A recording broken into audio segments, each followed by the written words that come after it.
प्रिय विद्यार्थियों, सुप्रभात, जय श्री राम। आप सभी का पुनः स्वागत है। मित्रों, हिंदी कक्षा में अब तक हम 3 अध्यायों का अध्ययन कर चुके हैं। चौथे अध्याय के रूप में प्रसिद्ध कवि रघुवीर सहाय जी का हम अध्ययन करेंगे। रघुवीर सहाय, जिनका जन्म 9 दिसंबर 1929 ईस्वी को भारत के एक सबसे बड़े राज्य उत्तर प्रदेश की राजधानी लखनऊ में हुआ था। इनकी प्रमुख रचनाओं में सीढ़ियों पर धूप में, आत्महत्या के विरुद्ध, हंसो हंसो जल्दी हंसो, इन सब का संकलन जो है दूसरा सप्तक, जो कि 1951 में प्रकाशित हुआ था। दूसरा सप्तक तार सप्तक परंपरा के अंतर्गत प्रकाशित हुआ था और इसके प्रकाशक या इसके जो जनक थे तार सप्तक परंपरा के, वो सच्चिदानंद हीरानंद वात्स्यायन अगे जी थे।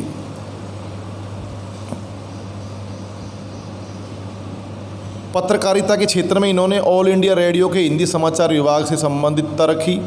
इसके बाद हैदराबाद से निकलने वाली पत्रिका कल्पना और उसके बाद दैनिक नवभारत टाइम्स तथा दिनमान से संबंधित रहे।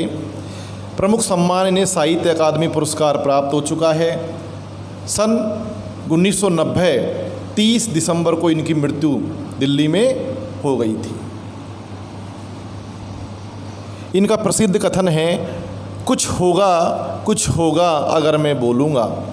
यानी यदि मैंने बोलना शुरू कर दिया, मैंने पत्रकारिता के माध्यम से इनकी परतें उघाड़ना शुरू कर दिया, तो न टूटे तिलिस्म सत्ता का।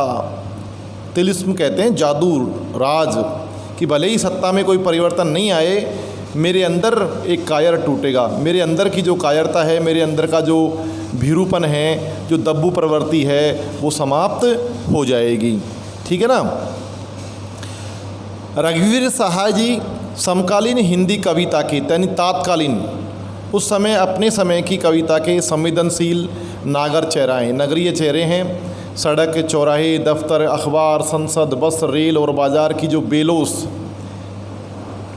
भाषा है, उसमें उन्होंने अपनी कविता लिखी। इसका मतलब क्या है कि आम बोलचाल की भाषा में घर मोहल्ले के चरित्रों पर कविता लिखकर इन्हें हमारी चेतना का स्थायी नागरिक बनाया।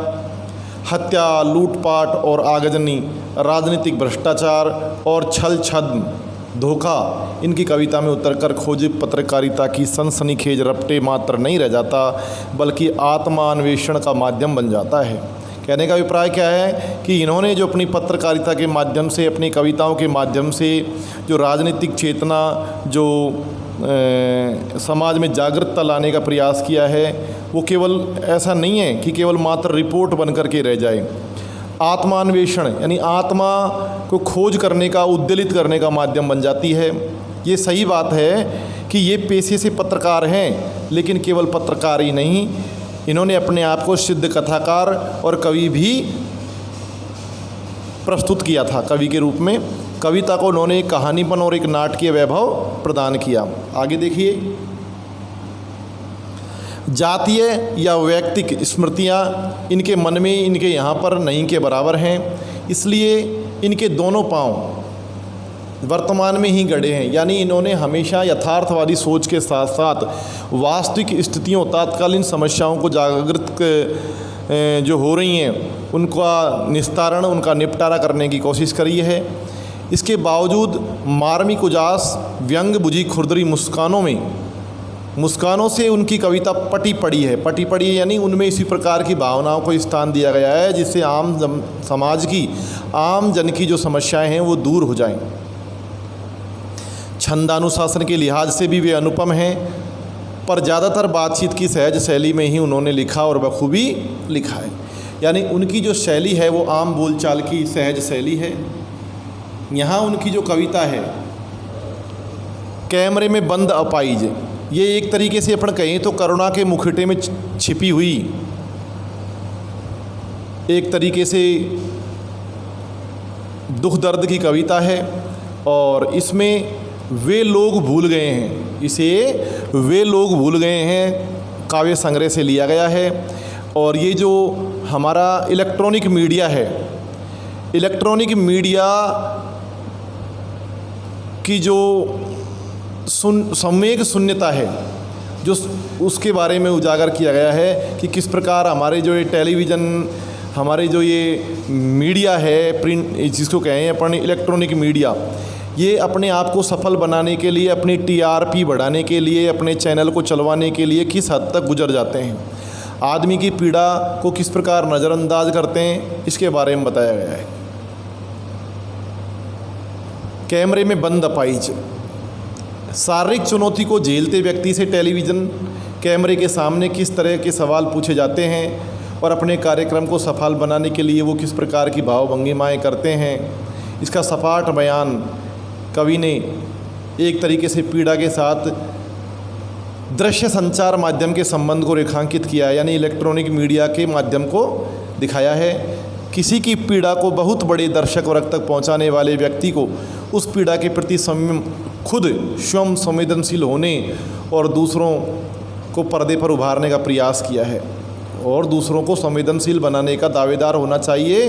लेकिन विडंबना ये है कि आप जब पीड़ा को पर्दे पर उभारने का प्रयास करते हैं तब कारोबारी दबाव के तहत, यानी संवेदन शून्यता छा जाती है और जो व्यावसायिकता है वो हावी हो जाती है। कारोबारी दबाव का मतलब क्या है? संवेगों का मर जाना और व्यावसायिकता का हावी हो जाना। उसके तहत आपका रवैया संवेदनहीन हो जाता है। रघुवीर साय जी की यह कविता टेलीविज़न स्टूडियो के भीतर की दुनिया को उभारती है, पर्दे के पीछे के सच को दिखाती है, लेकिन ये आवश्यक नहीं है कि इसे सिर्फ टेलीविज़न माध्यम से जोड़कर देखा जाए। अपनी व्यंजना में यह कविता हर ऐसे व्यक्ति की ओर इशारा करती है, प्रिय विद्यार्थियों, जो दुख, दर्द, यातना और वेदना को बेचना चाहता है। बहुत से लोग ऐसे हैं जो अपने दुख और दर्द, वेदना को बेचने का कार्य करते हैं। इस कविता को शारीरिक चुनौती झेलते लोगों के प्रति संवेदनशील नज़रिया अपनाने के लिए प्रेरित या प्रेरणा भरे पाठ के रूप में देखा जा सकता है। यानी जो हमारे समाज में किसी का एक हाथ नहीं है, किसी का पैर नहीं है, किसी की आँख नहीं है, जो अंग भंग जो लोग हैं, जो शारीरिक चुनौती को झेल रहे हैं, ऐसे लोगों के प्रति हमें प्यार प्रेम की भावना रखनी चाहिए। इसके लिए कवि ने धुर यानी एकदम संवेदनहीनता को रेखांकित करने का तरीका अपनाया है। वह दिखलाता है कि किस तरह करुणा जगाने के मकसद से शुरू हुआ कार्यक्रम क्रूर बन जाता है, यानी करुणा के मुखौटे में छिपी क्रूरता की कविता बन जाती है। कैमरे में बंद अपाहिज। देखिए, कैमरे में बंद अपाहिज। हम दूरदर्शन पर बोलेंगे, क्या बोलेंगे कि हम समर्थ शक्तिवान, हम एक दुर्बल को लाएंगे एक बंद कमरे में। तो हम समर्थ शक्तिवान में एक तरीके से घमंड वाली स्थिति, अहम वाली स्थिति का पता चलता है। जो प्रिंट मीडिया का एंकर है, जो उद्घोषक जिसको हिंदी में बोलते हैं, यानी जो दूरदर्शन का उद्घोषक है, दूरदर्शन, दूर का दर्शन, टेलीविज़न, टेले यानी दूर का, विजन यानी दृश्य, जो दूर के दृश्य को नज़दीक लाकर दिखाते हैं, उसका उद्घोषक कहता है कि हम समर्थ शक्तिवान, कि हम सब तरीके से संपन्न और सक्षम हैं।